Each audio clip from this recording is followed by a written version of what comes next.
സംസ്ഥാനത്തെ ഏറ്റവും വലിയ സാമ്പത്തിക തട്ടിപ്പുകളിലൊന്നായ ഹൈറിച്ച് കേസിൽ ഒരു പ്രധാന പങ്കുവഹിച്ച പ്ലാറ്റ്ഫോമാണ് HR-OTT. ഇതിലൂടെ പ്രതാപന്റെയും ശ്രീനയുടെയും ലീഡർമാരുടെയും കയ്യിലേക്ക് ഒഴുകിയെത്തിയത് കോടികളാണ്. ഹൈറിച്ച് സോഫ്റ്റ്വെയർ കൈകാര്യം ചെയ്തിരുന്ന കൊച്ചിയിലെ ജീപ്ര ബിസിനസ് സൊല്യൂഷൻസിന്റെ ക്ലൗഡ് സെർവർ ഡേറ്റയിൽ നിന്നാണ് ഇത് സംബന്ധിച്ച വിവരങ്ങളെല്ലാം കണ്ടെത്തിയത്. വിവിധ ബാങ്കുകളിലെ 13 അക്കൗണ്ടുകൾ വഴിയാണ് പണം ഹൈറിച്ചിലേക്ക് എത്തിയതെന്നും എൻഫോഴ്സ്മെന്റ് ഡയറക്ടറേറ്റ് കണ്ടെത്തിയിരുന്നു. ഒട്ടേറെ സിനിമാ നിർമ്മാതാക്കളെ ലാഭത്തിന്റെ 50% വാഗ്ദാനം ചെയ്ത് ഹൈറിച്ച് ഉടമകൾ വഞ്ചിച്ചതായും വ്യക്തമായി. ഹൈറിച്ച് ഓൺലൈൻ ഷോപ്പി എന്ന മണി ചെയിൻ തട്ടിപ്പ് ആളുകളെ മണ്ടന്മാരാക്കിക്കൊണ്ട് നല്ല പ്രചാരം നേടിയപ്പോഴാണ് പ്രതാപനും ഭാര്യ ശ്രീനയും OTT പ്ലാറ്റ്ഫോം തുടങ്ങിയത്. ഒറ്റയടിക്ക് വലിയ തുക തട്ടിയെടുക്കുക എന്നതായിരുന്നു ഇവരുടെ ഉദ്ദേശം. 1000, 10,000 എന്നിങ്ങനെ ഓൺലൈൻ ഷോപ്പിൽ പിരിവ് നടത്തുന്നതിനേക്കാൾ ഒറ്റയടിക്ക് 5 ലക്ഷം രൂപ ഒരു ഷെയറായി വാങ്ങുക എന്ന ആശയം തീർച്ചയായും പ്രതാപന്റെ ഐഡിയ തന്നെ ആയിരിക്കണം. എന്നാൽ അവിടെ ഹൈറിച്ച് എന്ന തട്ടിപ്പ് കമ്പനിക്ക് അടിപതറി. അപ്പോൾ മുതൽ അവരുടെ പതനം ആരംഭിക്കുകയായിരുന്നു. ആക്ഷൻ OTT എന്ന പ്ലാറ്റ്ഫോം വാങ്ങി HR-OTT എന്ന് പേര് മാറ്റുകയായിരുന്നു. നയതന്ത്ര സ്വർണ്ണക്കടത്ത് കേസ് പ്രതി സ്വപ്ന സുരേഷ് ഇടനിലക്കാരനെന്ന് ആരോപിച്ച വിജേഷ് പിള്ളയിൽ നിന്നാണ് ഇവർ 4.5 കോടി രൂപയ്ക്ക്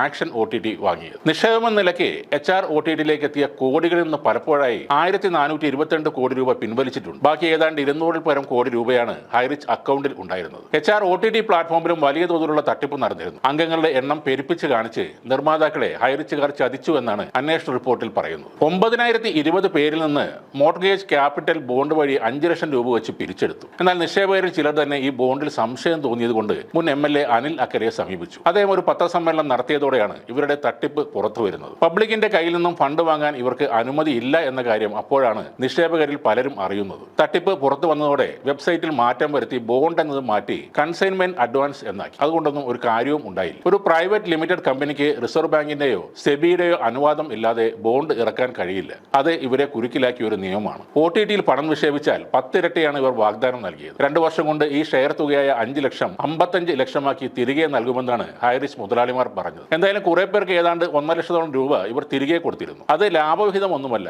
ഇവരുടെ 5 ലക്ഷത്തിൽ നിന്നും 1.5 ലക്ഷം എടുത്ത് തിരികെ കൊടുത്തു എന്ന് മാത്രം. മണ്ടന്മാരായ മെമ്പേഴ്സ് അതിനും കൈയടിച്ച് ജയ് വിളിക്കുകയായിരുന്നു. ആ ജയ് വിളി അവർ ഇപ്പോഴും തുടരുകയാണ്. 16 അടിയന്തരം കഴിഞ്ഞ കമ്പനി ഉയർത്തെഴുന്നേൽക്കുമെന്ന് കുറെ പേർ സ്വപ്നം കാണുന്നു. ലീഡർമാർ കള്ളങ്ങൾ പറഞ്ഞ് അവരെ കൂടെ നിർത്തുന്നു. ഹൈറിച്ച് മണി ചെയിൻ കുറച്ചുനാൾ കൂടി ഓടുമായിരുന്നു. അതിന് ശേഷമുള്ള ഒരു സാച്ചുറേഷൻ ലെവൽ എത്തുമ്പോൾ മാത്രമേ അത് പൊട്ടുമായിരുന്നുള്ളൂ. എന്നാൽ ആർത്തിമൂത്ത് 5 ലക്ഷം ഒറ്റയടിക്ക് തട്ടിയെടുക്കാനുള്ള തീരുമാനം ഹൈറിച്ചിന്റെ ശവക്കുഴി തോണ്ടുകയായിരുന്നു. തുടങ്ങും മുന്നേ ഒടുങ്ങിപ്പോയ HR-OTTക്ക് ഒരിക്കൽ കൂടി ആദരാഞ്ജലികൾ അർപ്പിക്കുന്നു.